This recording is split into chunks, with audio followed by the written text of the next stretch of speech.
John chapter 18, and we're looking at the encounter between Jesus and Pilate. And the climax of this encounter, the crux, comes when Pilate says, "What is truth?" while failing to realise that the truth is standing right in front of him.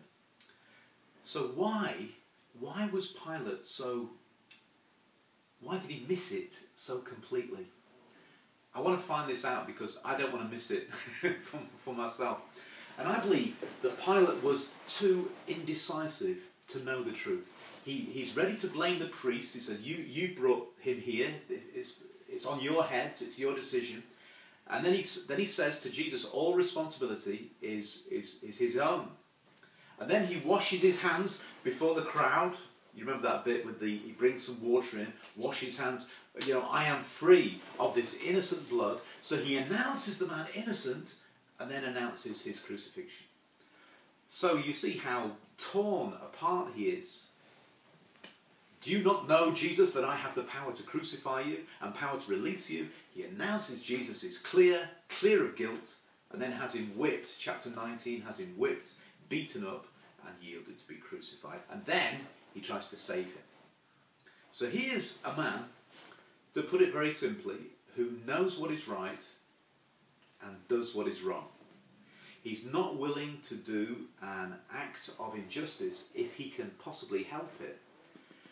But he's hesitating to prevent it because of the fear of a charge against him. You know, the Jews say, if you let him go, you are not Caesar's friend. Bit of a snidey little comment, that, isn't it? So he is worried about what they might think of him and say of him and report about him. And maybe his hands are tied by past guilt and by personal danger. Somebody holds a gun to your head like that, you're going to react in a way that you don't particularly want to react. So how could he be less than unstable in all his ways? Do you remember James said, the man who doubts is unstable in all his ways. And so Pilate is doubting. He is caught between two opinions and he's doubting, and so he is unstable in every way. He's a wimp. He's not certain about anything. He's a leaf on the river, man. He's a double-minded man. And Jesus said, he that is of the truth hears the truth. So here's somebody clearly who is not of the truth.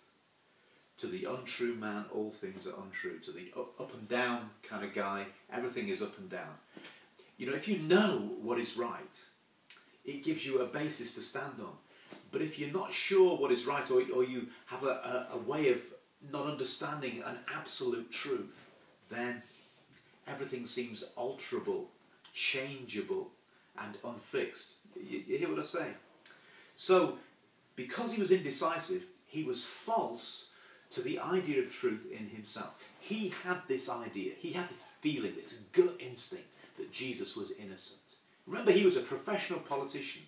It was his job to judge, to find out what was the truth in a difficult situation. And he looks at the Jews, he realises their agenda, their game plan. He looks at Jesus, and what does he see? He sees somebody still and serene and self-contained and truthful.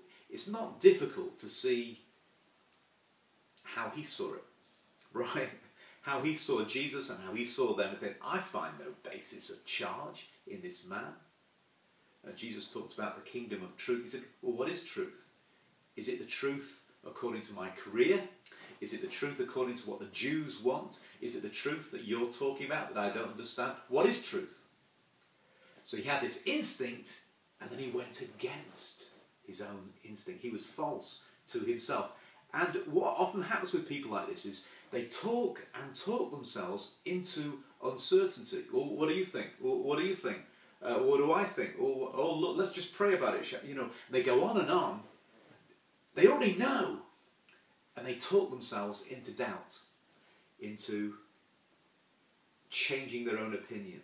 Now, it's good to check yourself, isn't it? It's good to think over why you think the things that you think. It's good to check your own priorities about what you do in life.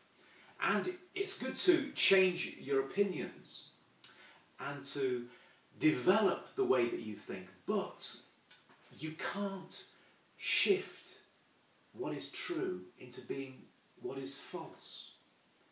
It says in Proverbs about moving boundary stones. You cannot move boundary stones. And when you see like the Ten Commandments in the Old Testament, you can't just shift what God has said because it changes the way that you approach something yourself, or it makes you uncomfortable. Some things are set, right? Some things are good, some things are not good, some things are true and others are false. And if you start to prevaricate and wobble about that line, then you become like Pilate.